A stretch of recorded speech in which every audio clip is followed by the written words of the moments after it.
Sopir angkutan kota sejumlah jurusan berdemonstrasi di kantor Dinas Perhubungan Provinsi Maluku, Senin 3 Februari 2025. Di antaranya angkot Hatu, Alang, dan Lilibau. Dikawal aparat Polsek Nusa Niue, para sopir ini menuntut Disub Ambon tidak membatasi mereka melintasi jalur Paso.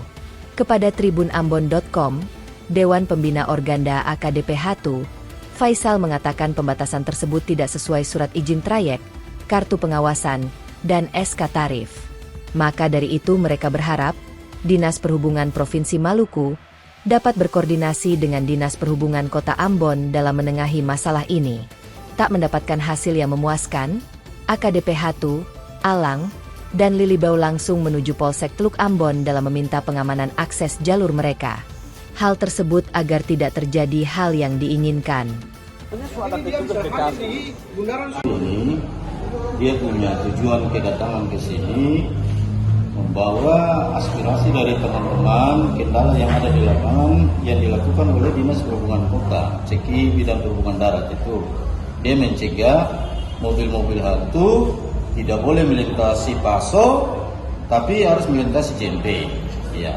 Sementara mobil Hatu Alang Lilibau ini bergerak atas asas surat izin trayek 1. Kemudian kartu pengawasan, kemudian surat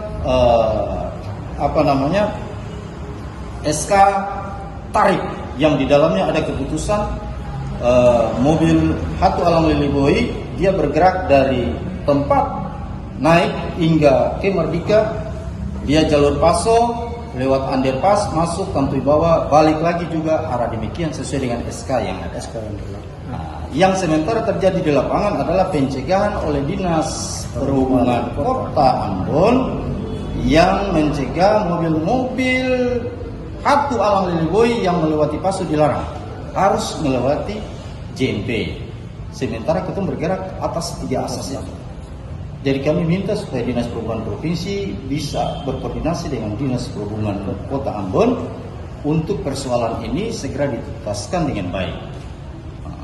Jadi dari pagi kami datang, alasan Pak Kepala Dinas tadi selat minimal ya 1 jam selesai sudah kembali, tapi ternyata tidak ada di tempat. Tadi alasannya lagi bahwa petugas-petugas lapangan dirumahkan semua.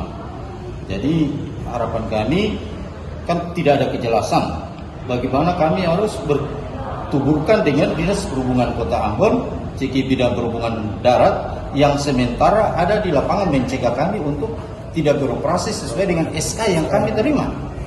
Nah, jadi pertanyaan, setiap kasus ini dari awal sampai hari ini, Kepala Dinas tetap mengelak untuk memberikan dan menyambut kami dari pengusaha mobil, bahkan supir-supir yang datang untuk menyampaikan permohonan.